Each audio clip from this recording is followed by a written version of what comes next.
नमस्कार विद्यार्थियों, श्री श्याम कॉलेज की ऑनलाइन क्लासेज में आपका स्वागत है।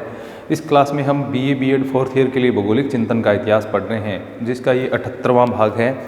भौगोलिक चिंतन के इतिहास के क्रम में हमने पिछले क्लास में जर्मन भूगोलवेताओं के बारे में पढ़ा। जर्मन स्कूल ऑफ जियोग्राफी में हमने हम्बोल्ट, रिटर और फ्रेडरिक रेटजेल के जो विचार हैं वो पढ़े। अब इससे आगे जो टॉपिक आता है वह है आधुनिक फ्रांसीसी भूगोलवेता, या हम कह सकते हैं फ्रांसीसी भौगोलिक विचारधारा।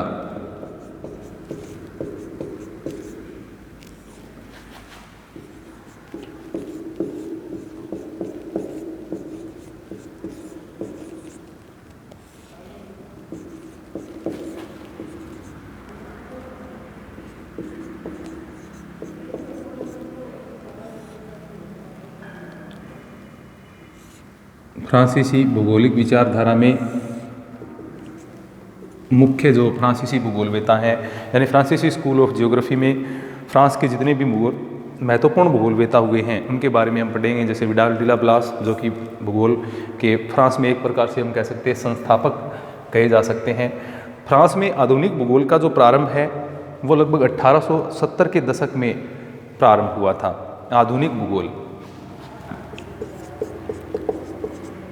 फ्रांस में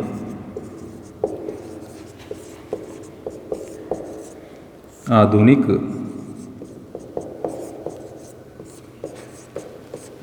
भूगोल का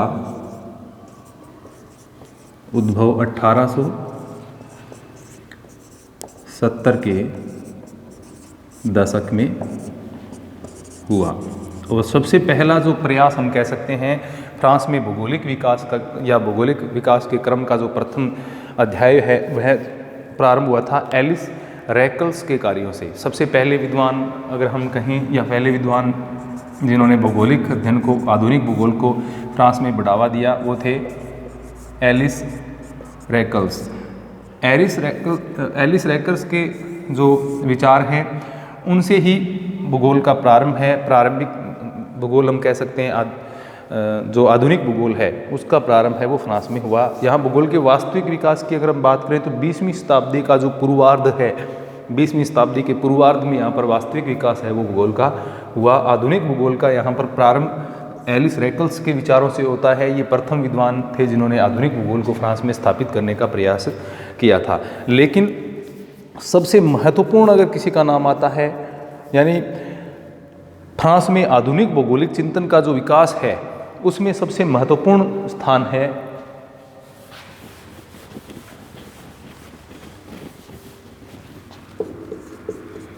फ्रांस में आधुनिक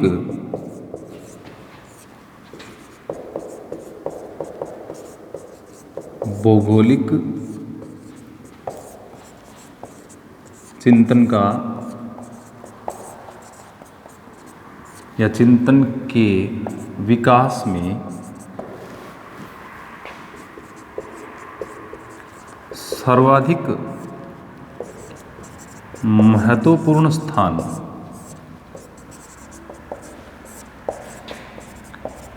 वाइडल डी ला ब्लास। कई जगह पर विडाल डी ला ब्लास भी इनका नाम दिया हुआ मिलता है। वाइडल डी ला ब्लास जो हैं उनका सबसे महत्वपूर्ण स्थान रहा है फ्रांस के भौगोलिक चिंतन के, आधुनिक भौगोलिक चिंतन के विकास का। यानी हम ये कह सकते हैं वाइडल डी ला ब्लास की, यानी फ्रांस का जो भौगोलिक चिंतन, आधुनिक भौगोलिक चिंतन का विकास है उसमें वाइडल डी ला ब्लास की भूमिका क्या है, एक केंद्रीय भूमिका हम इसको कह सकते हैं, सर्वाधिक भूमिका इनकी रही है। तो सबसे पहले हम वाइडल डी ला ब्लास के जो विचार हैं उनके बारे में ही सबसे पहले पढ़ेंगे। तो प्रथम फ्रांसीसी या महत्वपूर्ण फ्रांसीसी विद्वान हैं वो हैं वाइडल डी ला ब्लास।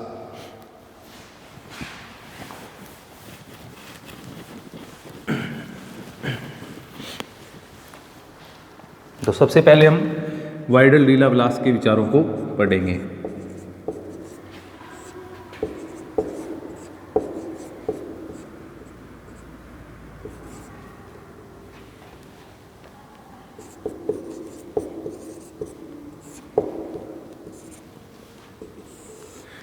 फ्रांस में आधुनिक भूगोल के अध्ययन के जन्मदाता कह सकते हैं, प्रारंभकर्ता कह सकते हैं, संस्थापक इनको हम कह सकते हैं वाइडल डी ला ब्लास।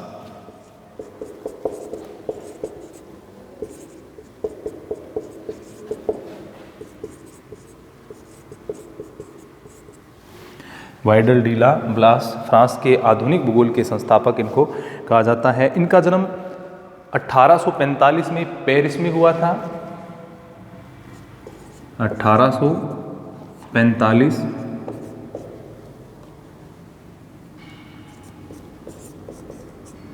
पेरिस में इनका जन्म हुआ। यहीं से इनकी प्रारंभिक शिक्षा जो है, वाइडल डी ला ब्लास की प्रारंभिक शिक्षा है वो पेरिस में ही यानी स्थानीय विद्यालय में इन्होंने शिक्षा प्राप्त की। उसके बाद में 1865 में इकोल नॉर्मल सुपीरियर नाम की एक शैक्षणिक संस्था में इनके द्वारा प्रवेश लिया गया और वहीं से इतिहास और भूगोल में इनके द्वारा स्नातक की उपाधि है वो प्राप्त की गई थी। इसके अगर हम कार्यकाल की बात करें तो ये 1845 से लेकर के 1918 तक 1918 ये इनका समय रहा है। यहाँ पर 1870 के दशक से लेकर के इन्होंने लगभग 1877 से लेकर के 1918 तक 4 दशकों में लगभग इनके द्वारा फ्रांस के भूगोलवेताओं का मार्गदर्शन किया गया। विभिन्न जो विशेषता इनके द्वारा मानव भूगोल और प्रादेशिक भूगोल, फ्रांस में मानव भूगोल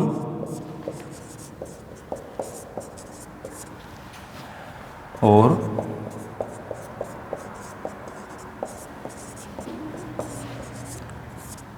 प्रादेशिक भूगोल को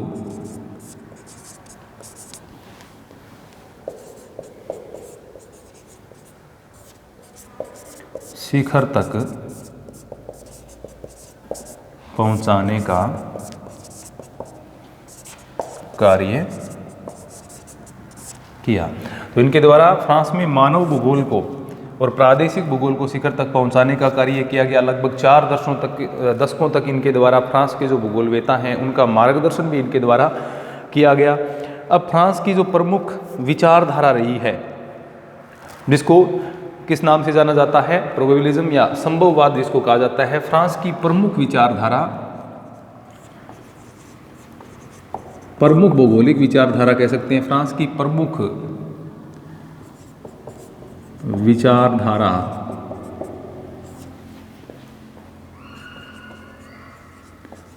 संभववाद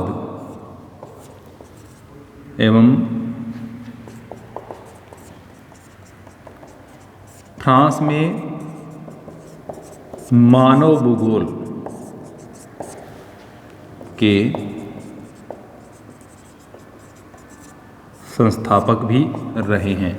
तो फ्रांस की जो प्रमुख भौगोलिक विचारधारा है, जिसको संभववाद प्रोबेबिलिज्म के नाम से जाना जाता है, प्रासंभववाद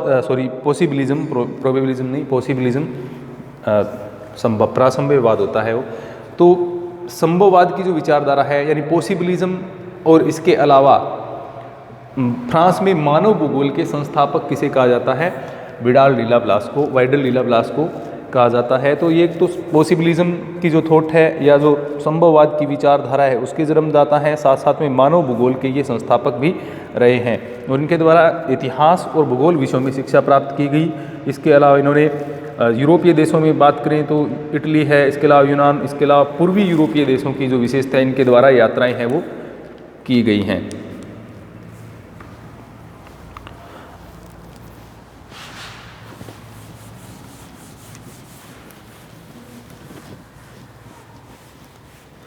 (1872) में इनके द्वारा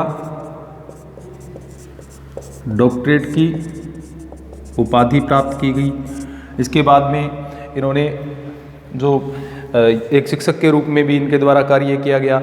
इकोल नॉर्मल सुपीरियर, जहाँ से इन्होंने स्नातक की उपाधि प्राप्त की थी, वहीं से इन्होंने अपना शोध कार्य भी किया 1877 में।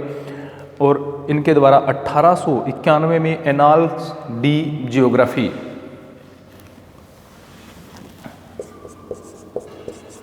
एनाल्स डी ज्योग्राफी, ये इनकी एक प्रसिद्ध पत्रिका है।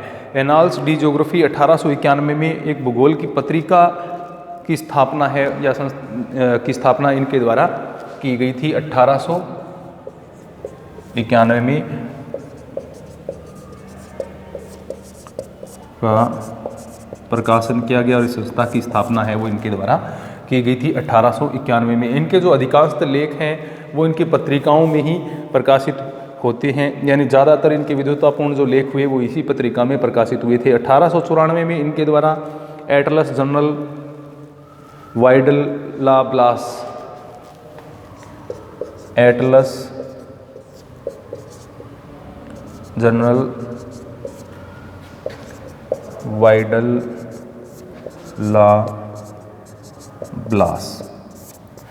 इसका भी प्रकाशन है वो इनके द्वारा किया गया था। एटलस जनरल वाइडलाब्लास, ये 1894 में इसका प्रथम संस्करण है वो प्रकाशित हुआ था। 1894 में प्रथम संस्करण प्रकाशित हुआ। तो ये इनके बारे में कुछ सामान्य जानकारियाँ वाइडलाब्लास के बारे में हमने देखी कि इनके द्वारा एनाल्स डी ज्योग्राफी नामक भूगोल पत्रिका की स्थापना की गई, इसका संपादन किया गया। इस पत्रिका में इनके द्वारा विभिन्न विद्वतापूर्ण लेखों का प्रकाशन किया गया। इसके बाद में 1894 में एटलस जनरल वाइडलाब्लास, इसका प्रथम संस्करण इनके द्वारा प्रकाशित किया गया। 1898 में सारबोन विश्वविद्यालय में ये भूगोल विभाग के अध्यक्ष के रूप में इनकी नियुक्ति हुई थी और यहीं पर इनके द्वारा लंबे समय तक कार्य किया गया। अब इसकी विशेषतः जो महत्वपूर्ण रचनाएं हैं वाइडलाब्लास की, उनके बारे में हम, यानी महत्वपूर्ण रचनाएं जो है वाइडलाब्लास की, उनके बारे में देखेंगे। कौन कौन सी पुस्तकों का, कौन से ग्रंथों का इनके द्वारा संपादन है वो किया गया।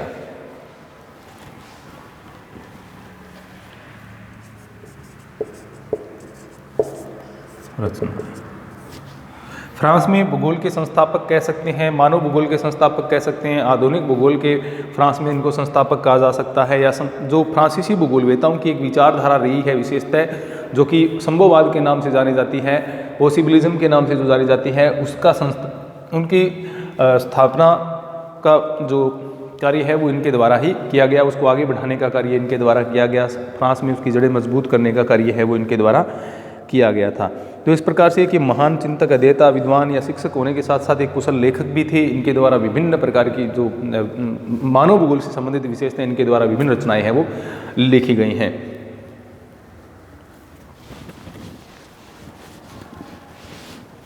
तो सबसे पहली इनकी जो रचना थी वह थी यूरोप के राज्य और राष्ट्र।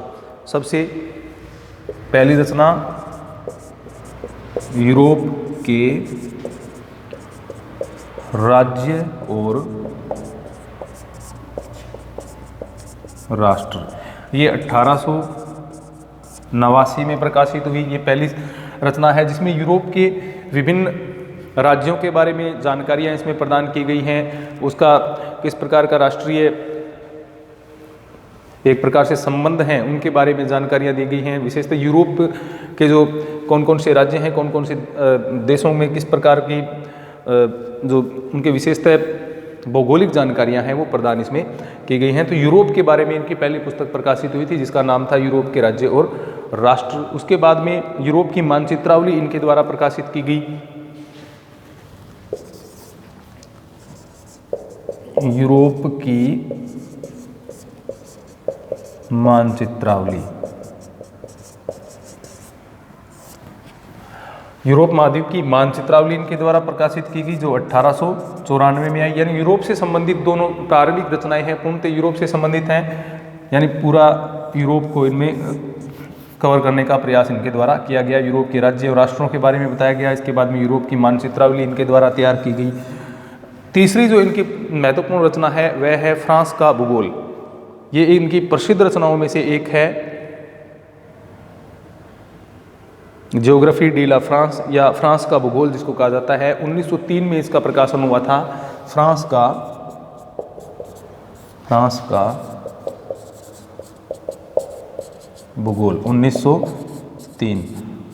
ये महत्वपूर्ण रचनाओं में से एक है। इनकी जो सबसे प्रसिद्ध पुस्तकें आती हैं उनमें फ्रांस का भूगोल पुस्तक का नाम भी आता है। हालांकि जो मानव भूगोल के मूल सिद्धांत हैं, प्रिंसिपल डी ज्योग्राफी ह्यूमैनी, जो इनकी पुस्तक है वो सबसे प्रसिद्ध पुस्तक इनकी रही है। यानी मानव भूगोल जिसको हम कह सकते हैं, या मानव भूगोल के सिद्धांत जो पुस्तक है वो इनकी सबसे प्रसिद्ध पुस्तक है। इसके बाद में इनकी अगली रचना आती है पूर्वी फ्रांस का भूगोल। नंबर 4, पूर्वी फ्रांस का भूगोल। ये 1917 में ये पुस्तक इनकी प्रकाशित हुई थी। तो ये 4 इनकी महत्वपूर्ण रचनाएं हैं। पहली पुस्तक है यूरोप के राज्य और राष्ट्र, 1889 में प्रकाशित हुई। यूरोप की मानचित्रावली 1894 में प्रकाशित हुई। उसके बाद में फ्रांस का भूगोल 1903 में, और उसके बाद में पूर्वी फ्रांस का भूगोल 1917 में। ये इनकी महत्वपूर्ण कृतियां हैं। अब अगली जो रचना है इनकी, मानव भूगोल के सिद्धांत।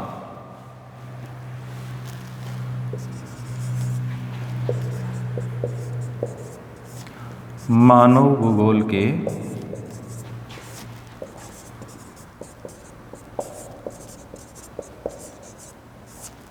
सिद्धांत। ये इनकी मृत्यु के पश्चात इस पुस्तक का प्रकाशन है वो हुआ था 1921 में। मानव भूगोल के सिद्धांत, प्रिंसिपल्स डी ज्योग्राफी ह्यूमैन। ये इनका फ्रांसीसी भाषा में नाम है। 1921 में इस पुस्तक का प्रकाशन हुआ था। इनके शिष्य डी मार्तोन के द्वारा इस पुस्तक का प्रकाशन है वो किया गया। यानी इस पुस्तक को इनकी मृत्यु के बाद में प्रकाशित किया गया था। तो ये इनकी सबसे महत्वपूर्ण पुस्तक है। मानव भूगोल के सिद्धांत सबसे प्रमुख, या ये कह सकते हैं प्रसिद्ध इनकी पुस्तक है, जिसका प्रकाशन 1921 में इनकी मृत्यु के पश्चात इनके शिष्य डी मार्टिन के सहयोग से हुआ था। फ्रांसीसी भाषा में ये पुस्तक लिखी गई है, जिसका अंग्रेजी में फिर अनुवाद किया गया है प्रिंसिपल्स ऑफ ह्यूमन ज्योग्राफी के नाम से, या हम ये कह सकते हैं मानव भूगोल के सिद्धांत। ये पहले कौन सी भाषा में लिखी गई थी? फ्रांसीसी भाषा में पुस्तक लिखी गई थी। प्रिंसिपल्स डी ज्योग्राफी ह्यूमन के नाम से ये पुस्तक लिखी गई थी सबसे पहले, प्रिंसिपल्स डी ज्योग्राफी ह्यूमन के नाम से। उसके बाद में इसका अंग्रेजी में अनुवाद किया गया प्रिंसिपल्स ऑफ ह्यूमन ज्योग्राफी, यानी मानव भूगोल के सिद्धांत के नाम से। 1921 में इसका प्रकाशन हुआ था। इनके शिष्य डी मार्टिन के द्वारा इसका प्रकाशन है वो करवाया गया इनकी मृत्यु के पश्चात, क्योंकि 1918 में इनकी मृत्यु हो गई थी और पुस्तक का प्रकाशन है वो 1921 में हुआ था। 1926 में ये पुस्तक प्रकाशित हुई अंग्रेजी अनुवाद में प्रिंसिपल्स ऑफ ह्यूमन जियोग्राफी के नाम से। इसमें मानव भूगोल के जो आधारभूत सिद्धांत एवं तथ्य हैं उनका वर्णन किया गया है। इस पुस्तक में मानव भूगोल के आधारभूत सिद्धांत एवं तथ्यों का वर्णन किया गया है। यानी पूर्णतः मानव भूगोल के सिद्धांतों पर आधारित ये पुस्तक है। मानव भूगोल के मूल सिद्धांत क्या है, किस प्रकार से मानव पर्यावरण संबंधी, इन सारी चीज़ों का जिक्र है वो इस पुस्तक में किया गया है। तो मानव भूगोल के मूलतः सिद्धांतों के ऊपर आधारित इस पर पुस्तक का प्रकाशन है वो 1921 में हुआ था, और 1926 में इसका अंग्रेजी अनुवाद, यानी पहले ये आई थी प्रिंसिपल्स डी ज्योग्राफी ह्यूमन के नाम से,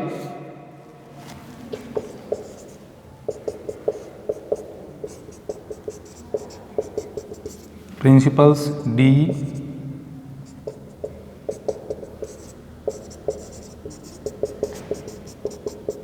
ज्योग्राफी ह्यूमन। इस नाम से ये पुस्तक आई। ये कौन सी भाषा में थी? फ्रांसीसी भाषा की ये पुस्तक थी। इसके बाद में इस पुस्तक का 1926 में अनुवाद किया गया। 1926 में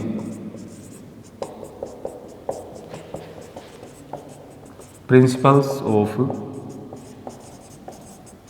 ह्यूमन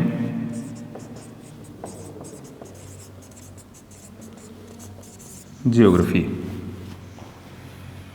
तो ये इनकी सबसे